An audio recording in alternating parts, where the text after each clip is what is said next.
You know what, folks?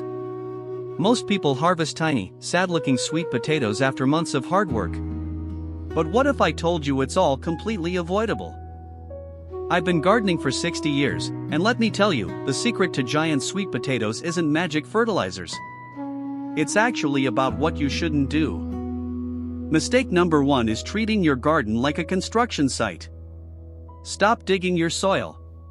Tilling destroys the delicate underground ecosystem your sweet potatoes desperately need. When you constantly till and dig, the soil structure collapses. After the first heavy rain, it turns into hard, compacted concrete. Sweet potatoes cannot expand in concrete. 500%. Yes, you heard that right, a 500% decrease in beneficial fungal networks happens when you overtill. Your plants lose their natural nutrient delivery system. Look at this little guy. That's a red wiggler worm, nature's tiny plow. When you dig, you're destroying his home and evicting your best free garden workers. Nature has its own way of teaching us. The forest never tills its soil, yet it grows massive trees. We need to mimic that with the no-dig method. My grandmother taught me this when I was just a boy. Soil isn't just dirt, it's a living, breathing metropolis. We need to build fertility, not buy it. And please, stop buying those expensive bags of commercial potting soil. 90% of bagged soil is essentially dead dust, stripped of the vital microbes your potatoes crave. That's right, folks. You are spending $50 to $200 on dead dirt, when you could be building incredibly rich, living soil right at home for $0. Here's the thing about sweet potatoes. They are a root crop that needs loose, airy soil to swell up. If they hit a hard layer, they stop growing. So, instead of digging down into hard clay, we are going to build up. We create soft, fluffy compost mounds right on top of the ground. We use the lasagna composting method. A layer of cardboard to kill the weeds, then organic matter, leaves, and compost. It creates a sponge-like paradise for roots. Within just a few weeks, billions of beneficial bacteria and fungi move into this new high-rise apartment, breaking down the materials into pure plant food. Now you have the perfect fluffy bed. But hold on, don't plant those expensive store-bought slips just yet. Let me show you a better, free way to get them. Welcome to my kitchen. Look at these sad, expensive slips from the catalog. Why pay $15 when you have everything you need right here? Let me tell you a secret. One single organic sweet potato from the grocery store costs about $1, but it produces up to 50 healthy slips. That means you save massive amounts of money, and you know exactly what variety you are growing. But most people mess up the very first step. We all learned the classic toothpick and water glass trick in grade school. Well, forget it. That method often leads to mushy rot and weak roots. When you submerge half the tuber in water, it suffocates. Sweet potatoes need oxygen to breathe, just like we do. Water alone starves the developing sprouts. Instead, do this. Grab a shallow tray, fill it with some damp potting soil or compost, and lay the sweet potato horizontally, burying it halfway. By planting it sideways in soil, you mimic its natural environment. The skin absorbs moisture perfectly, and the top half gets plenty of warm oxygen. Down in the dirt, beneficial microbes form a protective shield around the tuber. They literally fight off the bad bacteria that would normally cause nasty rot. Within 3 to 4 weeks, something magical happens. Your single sweet potato will explode with dozens of vibrant, green shoots reaching toward the warm sunlight. Once these shoots, called slips, are about 6 to 8 inches long, simply hold the base and gently twist them off the mother potato. Now, here is another massive mistake. Never just jam the leafy slip directly into the ground. Buried leaves will rot and invite dangerous pests immediately. The trick is to carefully strip away the bottom leaves, leaving only the top canopy. See these tiny bumps? Those are nodes waiting to explode. Here is a shocking fact: every single buried node can produce 2 to 3 large sweet potatoes. More buried nodes mean a much heavier autumn harvest. Place those stripped stems in a jar of fresh water for just 3 days. You will be amazed as thick, aggressive white roots rapidly shoot out. Look at this beautiful, vigorous root system. This slip is armed and ready. Now, let's take these champions outside and get them into our fluffy mounds. Here we are, back at our beautiful no-dig compost mound. The soil here is incredibly soft, meaning we don't need any sharp metal tools at all. First, make sure you give them space. Plant each slip about 12 to 18 inches apart. Crowding them will only lead to tiny, deformed potatoes. Instead of a shovel, just use your bare hands to scoop out a small hole in the compost. It's so fluffy, it feels like dark velvet. Gently place the rooted slip inside and tuck it in. Because we aren't digging into hard clay, these roots will spread outward with absolutely zero resistance. Now, here is a crucial step that many gardeners skip. You must immediately cover the exposed soil around your new plants with a thick organic mulch. Why? Because bare dirt is a disaster. Under the hot summer sun, exposed topsoil can bake and kill the delicate biology we just worked to build. But with a 2-inch layer of straw or dried leaves, you reduce water evaporation by 50% and keep the underground worker bugs nice and cool. Look at our little earthworm friend. Thanks to the cool, moist mulch, he can safely tunnel right up to the surface, naturally aerating our growing tubers. And down below, the magic begins. Within days, beneficial mycorrhizal fungi attach to the sweet potato roots, effectively expanding their nutrient-absorbing reach by 1,000 times. This microscopic fungal internet, known as the Wood Wide Web, pumps essential minerals directly into your crop. You literally cannot buy this level of fertility anywhere. Over the next few weeks, the vines will rapidly stretch out across the mulch. As they grow, they act as a living blanket over your garden. This thick canopy of leaves blocks out the sunlight, completely preventing nasty weeds from germinating. Nature is doing the heavy lifting, saving you hours of weeding. Meanwhile, hidden deep inside that fluffy compost, your sweet potatoes are quietly swelling up. Without hard dirt to stop them, they just keep getting bigger and bigger. I've seen tubers grow to massive sizes using this exact method. It is incredibly rewarding to watch, and it requires almost no physical labor from you. However, a huge harvest isn't guaranteed just yet. One simple watering mistake can still ruin everything and invite devastating fungal diseases. Let me explain why. Most beginners think all plants love a good shower. So they take a watering can and spray cold water directly over the entire leafy sweet potato canopy. When you do that, you create a disaster. Wet leaves combined with hot summer sun create the absolute perfect breeding ground for devastating fungal diseases. Even worse is shallow watering. If you only sprinkle the surface every day, the roots become lazy. They turn upward seeking moisture instead of digging deep. To grow giant sweet potatoes, you must practice deep watering. Always place the hose directly at the base of the plant, completely under the leaf canopy. You want to soak the soil deeply, at least 6 to 8 inches down, just 2 times a week. This forces the roots to dive aggressively downward. Deep moisture creates a perfect sanctuary. Look at our earthworm friend down there. When the surface gets hot, the deep soil remains cool and beautifully hydrated. Here is an amazing fact. By combining deep watering with a thick layer of straw mulch, you will actually reduce your overall water usage by 70%. Remember the golden rule of watering: check the soil first. Stick your finger in. It should feel like a wrung-out sponge, damp but never soaking wet. If you overwater and create a muddy swamp, the sweet potatoes will literally drown. They will rot entirely before you even have a chance to harvest them. This is exactly why we planted them in high compost mounds. The raised beds guarantee perfect drainage. Excess water easily flows away, preventing any deadly rot. And please, avoid the late evening watering mistake. Never water your plants right before the sun goes down. Do you know what happens in the dark? Wet leaves sitting in the cool night air are an open invitation for fungal spores. Powdery mildew loves the dark, damp conditions and will strike fast. Always water early in the morning. This allows any accidental splashes on the leaves to dry off quickly in the warm morning sun, keeping plants healthy. So, here is your golden checklist. Number 1, always water at the base. Number 2, water deeply twice a week. And number 3, water early morning. Okay, your plants are perfectly watered. But wait, what if your vines are massive and green, but you dig down and find absolutely zero sweet potatoes?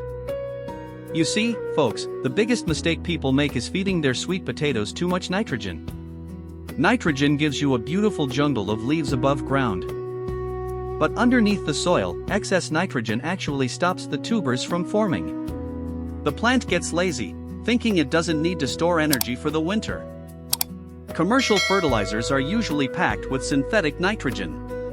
If you use them, you are literally telling your sweet potatoes to stop growing underground entirely. To grow monster tubers, your plants desperately need potassium and phosphorus. These elements signal the plant to send all its energy straight down into the roots. And you don't need to buy expensive supplements. You have a goldmine of potassium right in your kitchen. Just look at these everyday banana peels. Banana peels are roughly 42% potassium. When you bury them in your compost mound, they act like a natural steroid for sweet potato development. My grandfather used another free secret, wood ash from the fireplace. It is packed with potassium and phosphorus, and it gently raises the soil pH. By mixing chopped banana peels and a sprinkle of wood ash into your watering can, you create a powerful, $0 nutrient tea for massive growth. But how do these nutrients reach the sweet potatoes so fast? This is where our microscopic friends, the mycorrhizal fungi, come back into the story. These delicate white threads act like an underground delivery service. They mine the potassium from the banana peels and transport it directly to the roots. Just imagine millions of tiny delivery drivers working around the clock, carrying essential minerals through the wood wide web straight into your growing sweet potato crop. As this rich potassium flows into the root system, the sweet potatoes respond immediately. They begin to swell, packing in dense starches and vital nutrients rapidly. This natural balance is the ultimate secret. Low nitrogen keeps the vines in check, while high potassium and phosphorus ensure a heavy, abundant underground harvest. So, next time you water, feed the soil biology, not just the plant. Pour that banana peel tea right at the base under the mulch. However, as your sweet potatoes grow sweet and large, you are not the only one noticing. We need to talk about the invisible garden invaders next. A lush, vibrant garden is a magnet for pests. Aphids, thrips, and caterpillars will quickly find those sweet, tender leaves and begin to feast aggressively. Now, the biggest mistake is panicking and spraying toxic chemical pesticides. If you do this, you are actually signing a death warrant for your garden. Chemicals do not distinguish between good and bad bugs. When you spray, you murder all the beneficial insects, earthworms, and microscopic allies that protect plants. Instead, we practice smart pest management. Look at these beautiful marigolds planted right next to the vines. These flowers act as a natural beacon for allies. Those flowers call in the SWAT team. A single ladybug can devour up to 5,000 aphids in its lifetime. They are ruthless, efficient garden protectors. And look closely. Tiny parasitic wasps are drawn by the pollen. They target those destructive caterpillars and stop them long before they defoliate your crop. If you face a severe infestation, don't reach for poison. Let's head back inside and mix up a simple, powerful garlic spray that costs absolutely nothing. 5 cloves of garlic, 3 hot peppers, soaked in water for 24 hours. This creates an incredibly potent natural repellent that bugs absolutely detest smelling. When you spray this garlic tea early in the morning, it coats the leaves perfectly. Pests hate the smell and taste, and will immediately flee your garden. Best of all, this homemade spray is totally harmless to our ladybugs and earthworms. You protect your crop while keeping the underground soil workers completely safe. Now, what if you see white powder forming on the leaves? That is powdery mildew, a fungal disease that rapidly destroys the plant's ability to photosynthesize. Don't buy expensive fungicides. Head back to the kitchen. A mix of water, baking soda, and a splash of milk creates the perfect natural antifungal barrier. Here is the science: when the milk proteins on the leaf interact with bright sunlight, they create free radicals that completely burn away the fungal spores. By observing nature and using these zero-cost solutions, your sweet potato canopy remains perfectly green, absorbing maximum sunlight to pump all that energy underground. Now, the canopy is flawless, and the tubers are swelling. But the hardest part is knowing exactly when to harvest. Dig too early, and you lose. Nature always tells you exactly what to do, if you know how to listen. The secret to perfect timing is simply reading the language of the leaves. Around 100 to 120 days after planting, the tips of the vines and the older leaves will slowly start to turn golden yellow. This yellowing isn't a disease, it is actually a beautiful process. The plant is draining all the remaining solar energy from the leaves straight down into the tubers. If you get impatient and harvest too early while the vines are fully green, you will dig up tiny, underdeveloped potatoes. You literally interrupt the final swelling phase. But waiting too long is equally dangerous. Sweet potatoes are tropical plants. If a hard winter frost hits the ground, it will instantly ruin the entire crop. Just one night of freezing temperatures will send rot shooting rapidly down the vines and straight into the tubers. They will turn black and completely mushy underground. So, when the leaves turn yellow, and right before the first frost, it is finally time. Push the soft compost aside with your bare hands, and harvest your treasure. Look at that! Because we used the no-dig method, we didn't chop any roots, and we didn't accidentally slice our earthworm friends in half with a shovel. Now, stop right there. The absolute worst mistake you can make is taking this fresh, beautiful sweet potato into the kitchen and cooking it immediately. If you cook a freshly dug sweet potato, it will taste incredibly bland, starchy, and dry. The magic sweetness simply hasn't been unlocked yet. To unlock that famous candy-like flavor, you must cure them. Place the unwashed tubers in a warm, humid cardboard box for exactly 10 to 14 days. During this curing period, a biological miracle happens. High temperatures activate special enzymes that break down the rigid starches and convert them into pure, sweet sugar. Simultaneously, the warm humidity triggers the skin to thicken and heal any scratches from the harvest. This creates an impenetrable armor against bacteria and rapid decay. If you skip curing, your harvest will rot in a few weeks. But fully cured sweet potatoes can sit perfectly in your pantry for 8 entire months. After 14 days of patience, bake them slowly. You will be rewarded with a ridiculously sweet, syrupy, melt-in-your-mouth masterpiece that cost you absolutely $0. But wait, there is one more massive secret most gardeners completely ignore.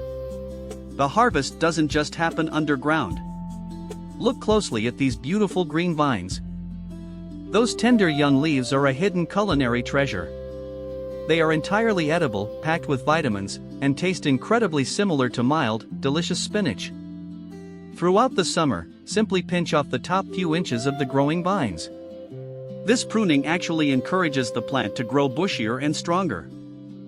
When you trim the ends, you stop the vine from running wildly across your yard.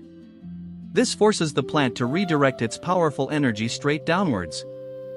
So while you wait patiently for the autumn potato harvest, you can enjoy fresh, sautéed greens all summer long. It is a true double harvest.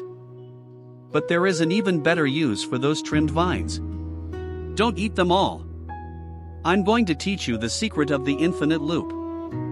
Take those 6-inch vine cuttings and simply drop them into a glass of water. Within just a few days, something spectacular happens at the nodes. You have just created brand new, fully functioning plant slips. You can immediately plant these right back into the garden to expand your autumn harvest exponentially. From just one single potato bought at the grocery store, you can generate an entire sprawling farm of food without spending another dime on seeds. But remember our golden rule. As the seasons change, all these incredible vines will die instantly if the frost hits. You must beat the winter weather. Even our hard-working soil buddies know when it's time to pack up. When the earth gets too cold, the earthworms dive deep, and the sweet potatoes stop. So when the time is right, grab the thick base of the vines near the soil. Cut away the massive canopy to reveal the dirt beneath. Because we built a soft, fluffy compost mound instead of digging into hard concrete clay, the harvest process is going to be incredibly easy and satisfying. No heavy shovels needed. Just reach your hands directly into the dark soil and pull up your treasure. Look at the size of these flawless beauties. This is what happens when you stop fighting nature and start working with it. $0 spent on soil, 0 chemical fertilizers, just pure, organic abundance. Now you have a mountain of sweet potatoes. But pay close attention. The biggest tragedy is losing your entire beautiful harvest to poor storage habits. Mistake number 1 is washing them right after digging. Never let water touch these fresh roots. Washing destroys their natural protective layer immediately. When you wash a freshly harvested sweet potato, water forces microscopic rot bacteria straight into the unhealed skin pores, triggering rapid and devastating decay. Instead, simply let the dirt dry on the skin. Then, use your hands or a soft dry cloth to gently brush the excess soil away. Mistake number 2 is the refrigerator. Do not ever put sweet potatoes in the fridge. The cold temperature permanently ruins their cellular structure. Temperatures below 50 degrees Fahrenheit cause the core to become hard and completely alter the flavor. They will taste bitter and never soften when cooked. The perfect storage spot is a dark, well-ventilated pantry or basement. You want the temperature sitting comfortably right around 55 to 60 degrees Fahrenheit. At this specific temperature, the sweet potatoes essentially go into a deep, peaceful hibernation. They stop growing, but they stay incredibly fresh and sweet. To store them long-term, wrap each tuber individually in newspaper. Then, place them gently inside a breathable cardboard box or a woven wooden basket.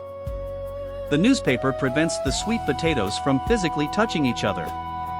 This is crucial because if one tuber happens to rot, the disease cannot spread. Look at that! The nasty rot bacteria are completely trapped. By keeping them isolated, you protect your massive food investment all through the long winter.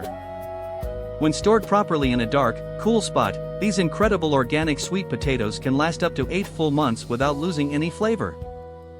Imagine looking outside at a freezing snowstorm, while you pull a perfectly sweet, homegrown potato right out of your own pantry. That is true independence. You started with $1, used free compost, skipped chemicals, and propagated your own slips. You just built a $0 sustainable food system. But our journey doesn't end here. Now that you have mastered sweet potatoes, it is time to prepare the soil for the next incredible crop. After you pull up all those massive sweet potatoes, you are left with a huge pile of wilting green vines and roots scattered everywhere. The biggest tragedy is bagging up this organic matter and throwing it into the city trash. You are literally throwing away free nitrogen and carbon. Instead, grab your garden shears and chop all those leftover vines into small pieces. Drop them right back on top of the original compost mound. Cover those chopped green vines with a thick layer of dry brown autumn leaves. This creates the perfect carbon to nitrogen ratio to fire up the compost.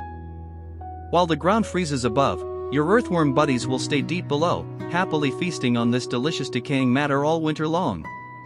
Pure magic! By the time spring arrives, that massive pile of waste will have completely vanished. In its place, you will find incredibly rich, black, fertile topsoil. You see? We didn't spend $50 on bags of dead dirt. We used what nature gave us, and built a permanent, self-sustaining fertility loop. Let's review the golden rules. Stop digging to protect the fungal web. Avoid excess nitrogen to force root growth. And cure your harvest for maximum sweetness. If you follow these exact steps, I absolutely promise you will harvest the biggest, sweetest, most beautiful sweet potatoes you have ever seen. Did you learn something new today? If you want more $0 gardening secrets, make sure you hit that subscribe button right now. And hey, if you thought sweet potatoes were amazing, you won't believe what happens when you bury a raw egg under your tomato plants. Click the video on your screen right now to watch that next. Thank you so much for gardening with me today. Keep building that soil. Nature provides everything we need if we just step back, observe, and learn to work alongside her. I will see you in the next one. Always remember, gardening is not about buying the right products. It is about understanding the underground ecosystem. Keep your hands dirty and your soil alive. Happy gardening!